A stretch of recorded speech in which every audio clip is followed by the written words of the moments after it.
Oke, teman-teman. Hari ini konten kita buat khas untuk kawan-kawan kita yang tempat ada muncul buaya. Sabah, ada tu Sandakan, Sarawak, Semenanjung, mana-mana yang muncul buaya, kita tengoklah konten ini. Sekarang kita ikat, umpan kita pakai ayam. Mata kaya kita pakai besar macam ni. Biasa kita pakai 14 sampai 13. Kebiasaan kita pakai 13, bukan 14, sorry, 13. Okey. Ikat tali macam ini.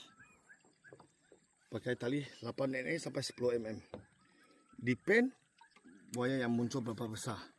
Kalau dia besar pakai ini 15, 16, 18 kaki pun boleh pakai 10 mm. Okey, tali ini kita simpan lebih kurang 5 meter. 5 meter. Lepas tu kita ikat dengan getah. Mengapa kita ikat macam ni? Sebab bila dia tarik, dia akan lepas perlahan-lahan.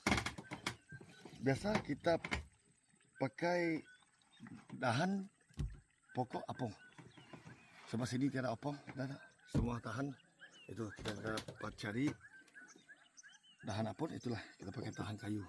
Boleh pandai pakai juga, boleh pakai juga. Lepas tu ikat dengan 1 ton. 15 kaki di 5 meter.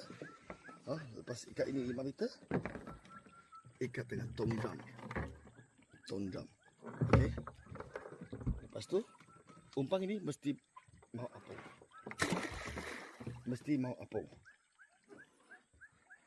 Mesti dia dapat apung.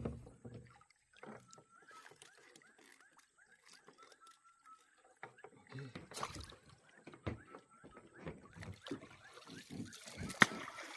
Sudah? Macam ini saja. Tengok umpan dia apung. Kalau tenggelam, dia memang tidak mau. Faham? Okey. Ini untuk mengajar kepada teman-teman kita. Biasa nampak muncul buaya mengancam sudah, kita pancing dulu. Kalau sudah dapat, kita beritahu pihak berkuasa mari.